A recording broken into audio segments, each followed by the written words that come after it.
Okay, guys, so as if I'm not boring enough to have in class, you get to listen to me at home. So, the geography of Latin America. What exactly is Latin America?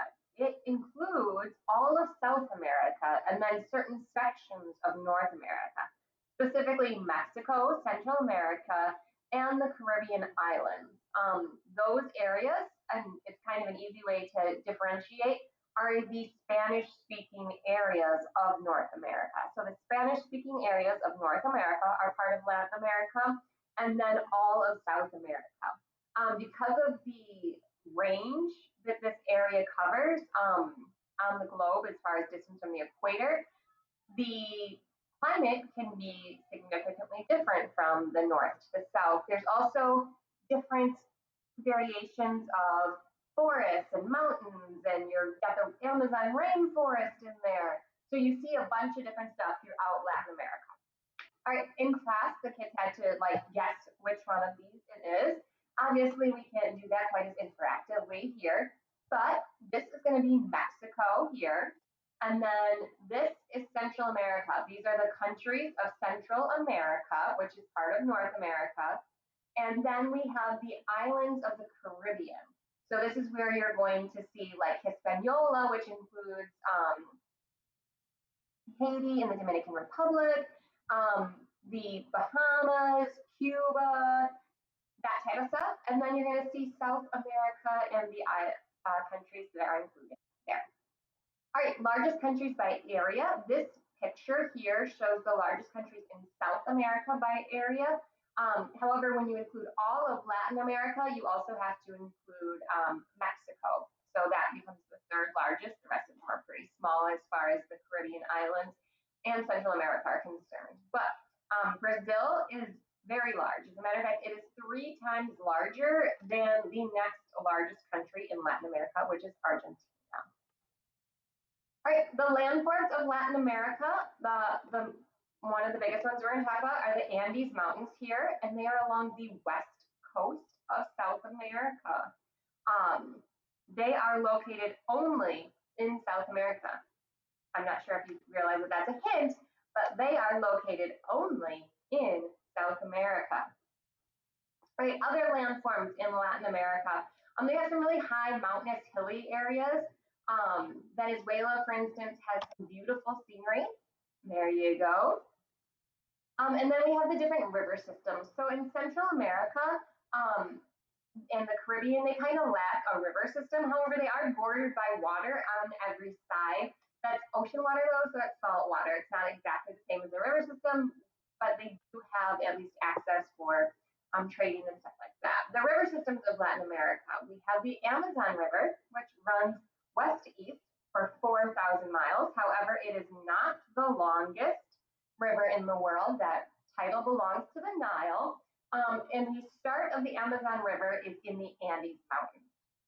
One interesting fact that you guys need to know about the Amazon River is that with its over 1,000 tributaries, it carries more water to the ocean than any other river in the world.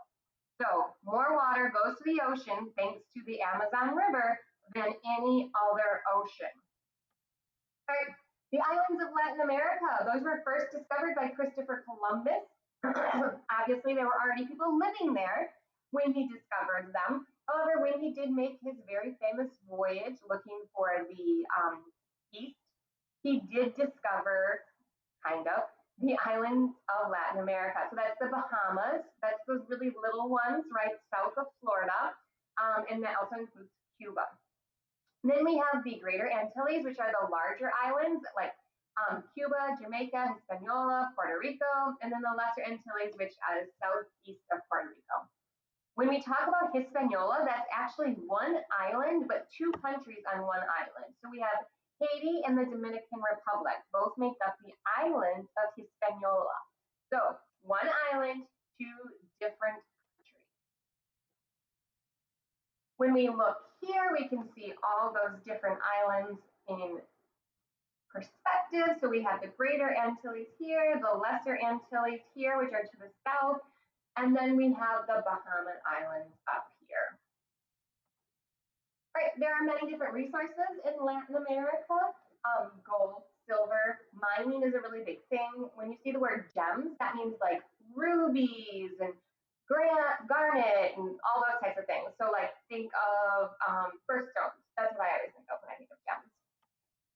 Other resources that they have are energy type resources. So they have oil, coal, and natural gas.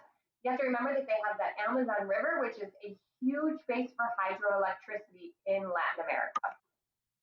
Different climate zones. We're going to go through these kind of quick because there are so many different climate zones in Latin America that I'm not expecting you guys to remember, to know all of these. It's just to give you an idea of how diverse it is. So we have everything from like the rainforest, where it's hot and rainy and they have like every different type of species you could imagine, to the wet and dry climates where there's savannas. When you think about savannas, it's kind of, there's a dry season where it's really hot, and then there'll be a seasonal rain. We also have deserts in this area. If you want to think of northern Mexico, that would be like a desert area. Brazil has some precipitation, so it's going to get a semi-arid label. The mid-latitude climate zones, you get more, I would say, seasons. So you get the rainy winters, the hot, humid summers, right? And then in the west coast, you're going to get cool, rainy winters with the mild summers. And then in the highlands, it's moderate to cold. And that elevation is going to be super duper important because if you think about like if you're on the top of the mountain, it's going to be much colder than if you're at the bottom of a mountain, right? So that's a real quick rundown of the climate zones. You don't need to know too much about those. Basically, what I want you to make sure you've gotten out of this is that you can tell me the different regions that make up Latin America. So you need to know that it includes the Caribbean islands, Central America, all of South America, and Mexico. And the thing that kind of unites that is their Spanish-speaking background, which is something that we're going to discuss in more detail tomorrow when we talk about the civilizations that formed what we know is today Latin America. If you have any questions, let me know. Otherwise, I look forward to hopefully seeing you guys soon. Bye.